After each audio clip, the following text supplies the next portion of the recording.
Takže čau, vítejte u našeho prvního komentovaného replaye u našeho, ale jsem tady sám, jsem Ondra. A je to ze hry World of Tanks a pust se, když mi jde. Dobrý, já to urychlím. A je to replay na mapě Fjordy, na mapě Fjordy v příznivém matchmakingu ve hře World of Tanks.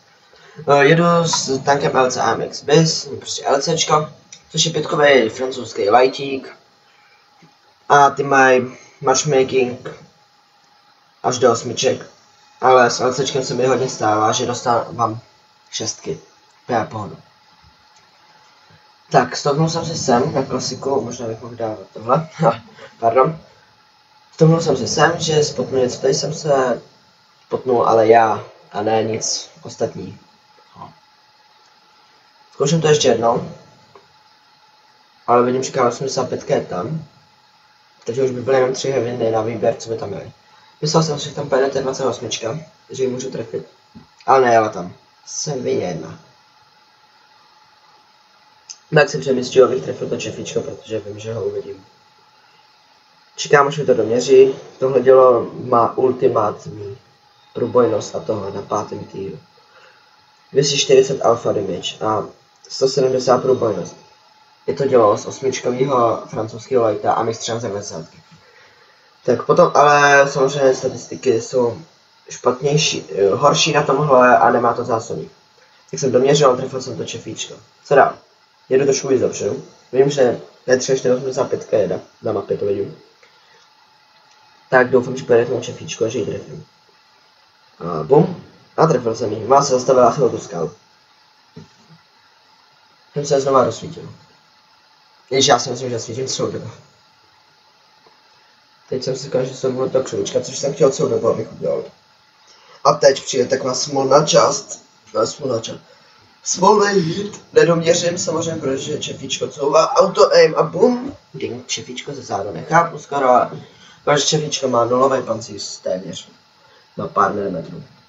No, tady tohle marný, co zkouším. Na čefíčkem se ještě popereme. Teď tady jde do stanku, tak se jdu do křoby, protože tohle má dost dobrý ten camo bonus, ale když je proti mě nějaký heavy trapný, tak je spokojný.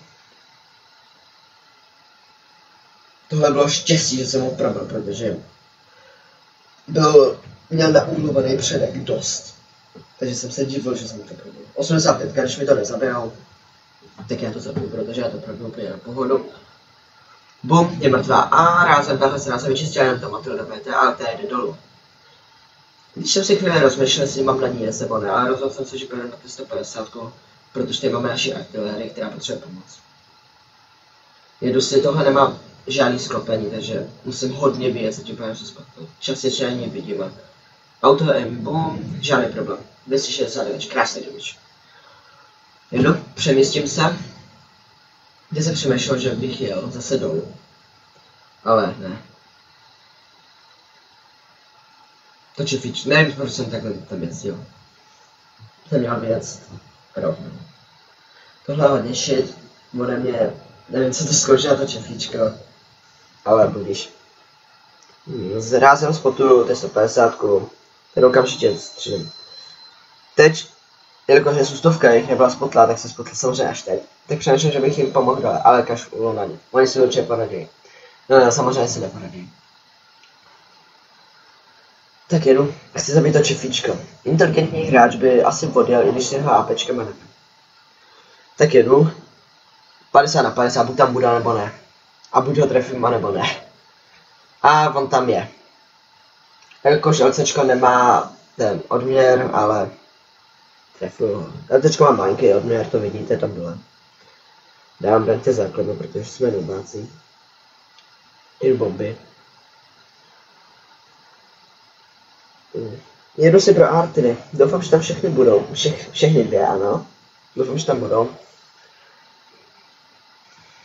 Jakož LCčko je dost rychlý a dost lehoučkej tank to je, takže se přemístí po té mapě úplně pohodu. Na pohodu.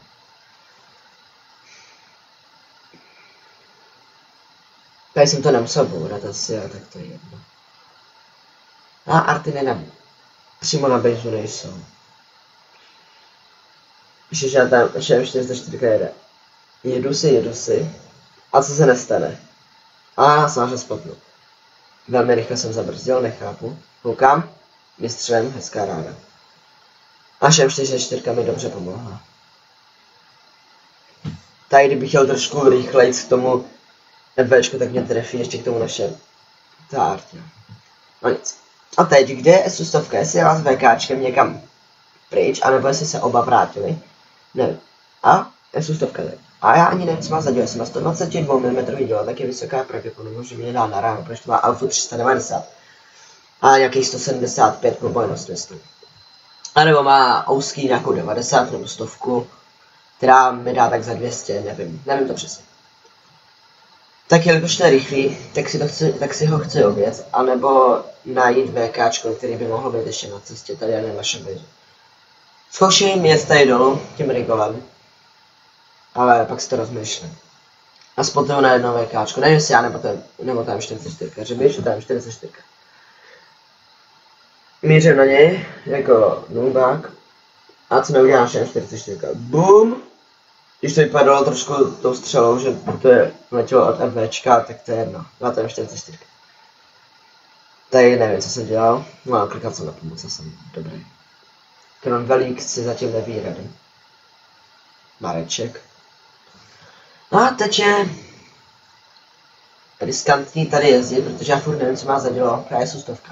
A doufám, že on jel trošku k tomu Kronvelovi. A nebo ho potkám, když on jel směrem tam, kam jsem jel já, opačně. Takže za ne. A co se nestane? S100 měla špatný postřeh. Tohle bylo zároveň štěstí a zároveň úplně super. Dobrý. A co se nestane? Super. Přidali novou fyziku do hry. Bude to realističtější. Jo, tank se převrací odteď. No, tak a tohle už je velmi lehký. Tady chyba asi replay, tady to uvidíte. Dvakrát napsáno. No, good job, hezký. No. Práce dokonána, krásný výsledek, 10-15 pro nás. Já jsem si něco nastřílel. Výsledky budou dole v popisku. Děkuji, že jste se koukli na náš první replay z hry, jakýkoliv hry a gameplay, podstatě se dá říct. A snad budou i další.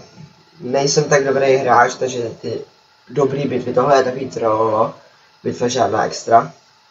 Ale až budou nějaký dobrý bitvy, tak se to pokusím nějak zpracovat.